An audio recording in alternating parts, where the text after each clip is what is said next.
नमस्कार। शिव महापुराण के अनुसार आइए जानते हैं कौन से कर्म को पाप कहा जाता है और इनसे बचने के उपाय। पाप 5 तरह के होते हैं।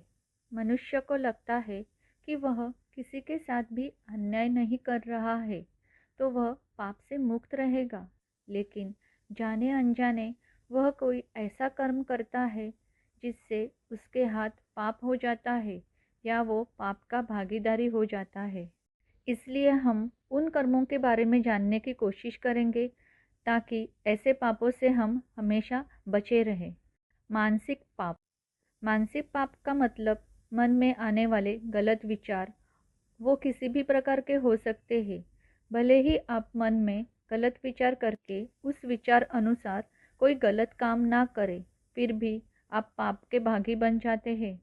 इसलिए मानसिक पाप से बचने के लिए मन को नियंत्रित करना बहुत ज़रूरी है।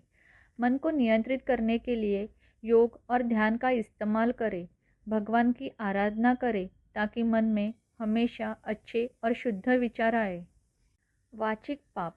कहा जाता है कि अगर आपकी बातों से किसी को दुख पहुंचता है तो उसे वाचिक पाप कहा जाता है। कई बार बोलते वक्त हम ये नहीं सोचते कि हम क्या बोल रहे हैं और इससे सामने वाले इंसान को कितनी पीड़ा हो रही है, कितना दुख हो रहा है।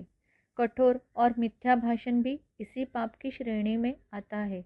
इसलिए हमेशा किसी के साथ भी मीठी वाणी में बात करें ताकि सुनने वाला भी प्रसन्न रहे और कभी भी बिना सोचे कुछ भी उल्टा सीधा ना बोले। शारीरिक पाप। हिंदू धर्म के अनुसार प्रकृति को ईश्वरीय स्वरूप माना जाता है। पेड़, पौधे, जानवर या किसी भी तरह के प्राणी को चोट पहुंचाना शारीरिक पाप कहा जाता है।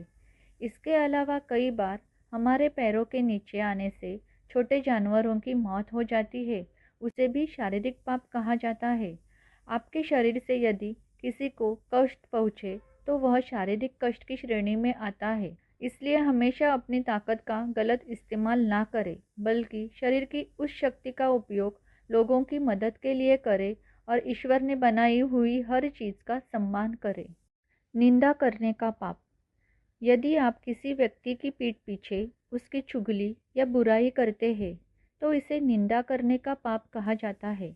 अगर आप किसी इंसान की जाने अनजाने में बुराइयां कर रहे हैं और यह सोचते हैं कि आपने कोई पाप नहीं किया तो आप गलत है, क्योंकि निंदा करने से मन में बुरे विचार आते हैं और मुख से अपशब्द निकल आते हैं। इससे दूसरे व्यक्ति की प्रतिमा खराब होती है और आप पाप के भागी बन जाते हैं। इसलिए किसी की भी निंदा करने से हमेशा बचे रहें। गलत लोगों से संपर्क।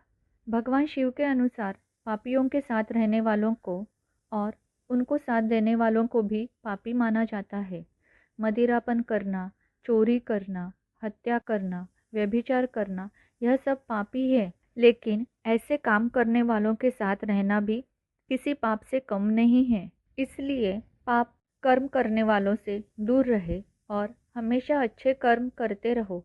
तो इसी प्रकार शिव पुराण के अनुसार इन 5 तरह के पापों से जरूर बचे रहें और भगवान शंकर की कृपा प्राप्त करें। जय भोलेनाथ।